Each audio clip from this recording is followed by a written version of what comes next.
Friends, good evening. Ito, dito kami nag-end up. Bariotico. Dito sa Bilibado.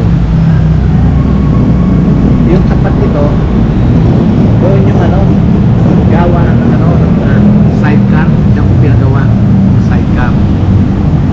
Ito yung Bariotico na marami rin nagbablog dito. May nagsabi rin sa akin, nasubukan kong kumain dito. Kanya ito, dito kami nag-end up ngayon. Ano meron ka? Meron na sisig. Tapos ito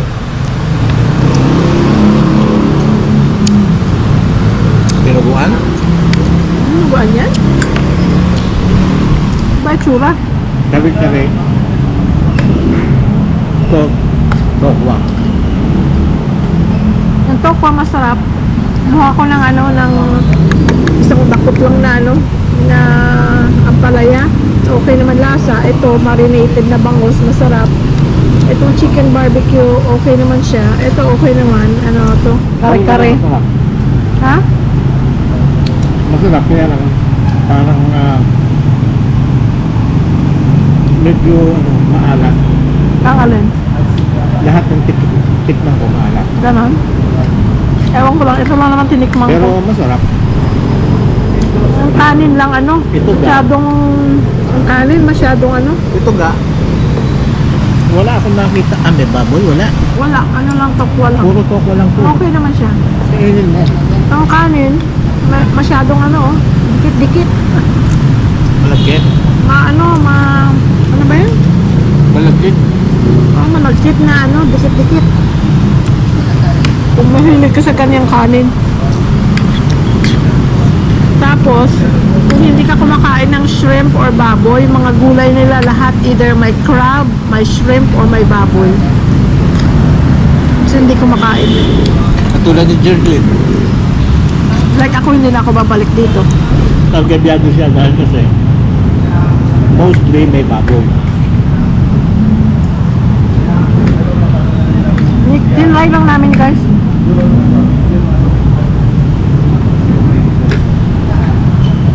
Pero ako pwede na ako hindi bumalik. Pero mura lang, $2.99 a person lang, all you can eat. No pets allowed, so kung may pet kayo, hindi pwedeng dalhin. Pero dito sila, may pusa silang gumagala. Ewan ko kung sa kanila or ligaw na pusa. So anyway, kung mahilig ka sa kare-kare, yung skin ng, di ba pag nasa ibang bansa ka, ito wala sa kare-kare dun yung mga skin, Balat. yung balat ng baka, ito meron. So kung mahilig ka dyan, dito ka, all you can eat. Ako matagal ko na hindi nakain to. Yung balat. At saka okay naman siya, malambot. Okay lambot niya.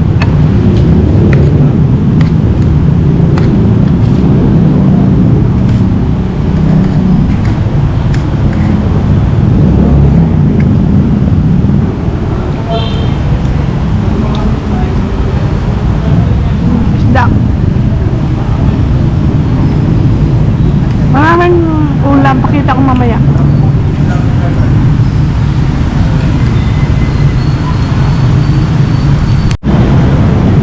Okay, go. Yung mga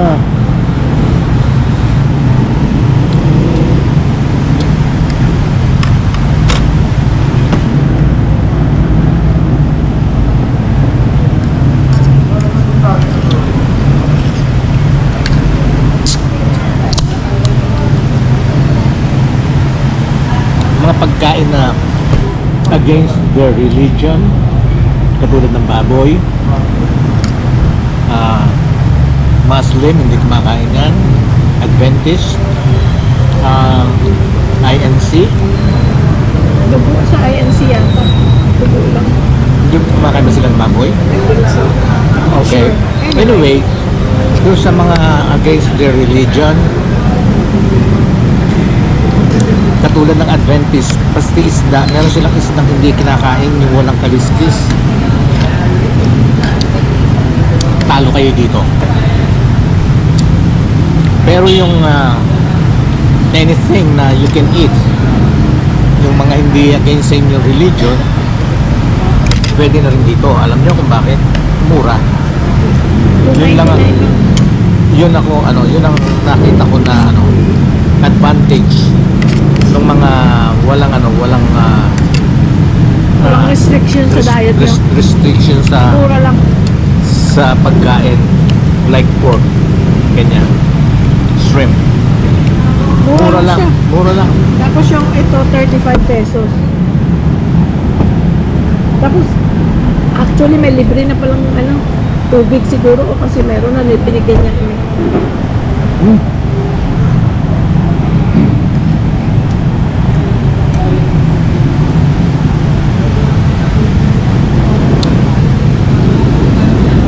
Ngayon,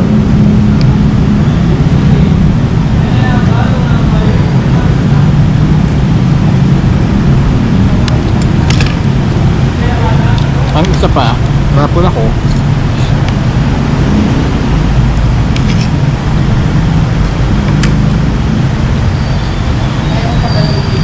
na disadvantage din ng customer, yung mga putahe, walang pangalan.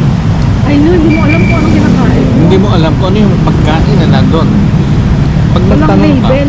pagka nandun ka, pagka nagtanong ka, meron lumapit sa amin, babae. Nagtanong ako dahil gusto ko malaman yung mga pagkain na hindi pwedeng kainin ni Jerlyn. Sinagot niya, isa, dalawa, Umalis na. pangatlo, hinahanap ko siya, wala na siya. Parang wala siyang ganang mag-entertain. Oo, ganon. Kaya ako guys, hindi na ako hindi na bumalik dito. Yun ang Yun lang ang advantage, mura.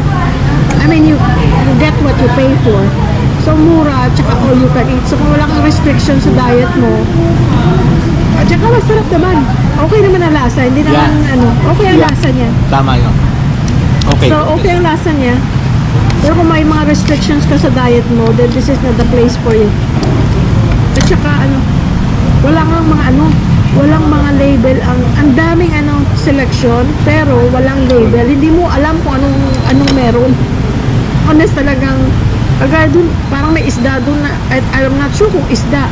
Ang isa naman, hindi mo alam kung pork, kung unless nakakalkalin mo, hindi mo alam kung pork or chicken or baboy, I don't know. Wala siyang label. Wala kang mapagtanungan.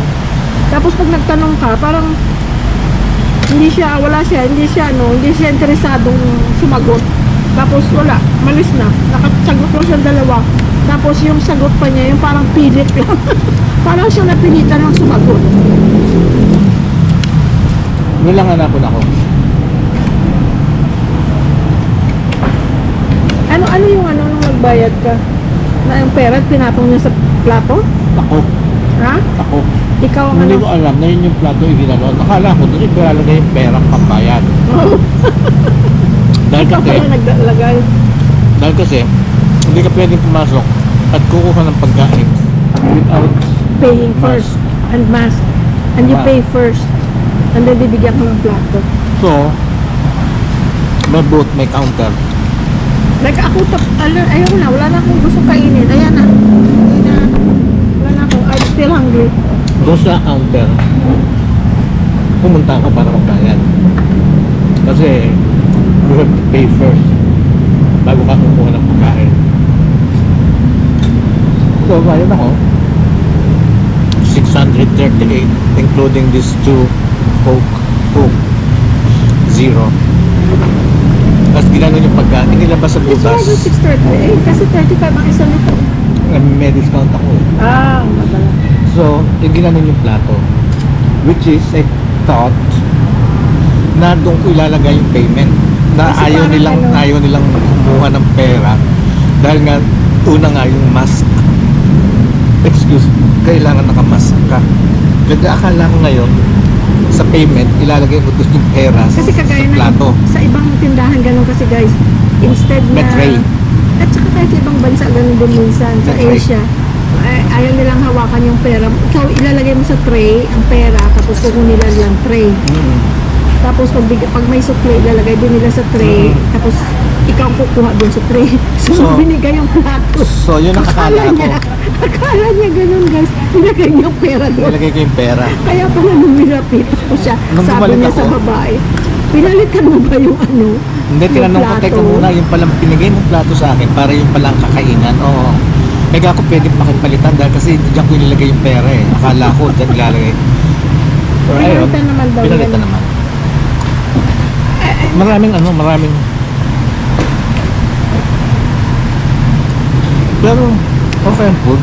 Okay lang. I mean, it's, you know, for its price, it's good enough. Yeah. Okay naman ang lasa.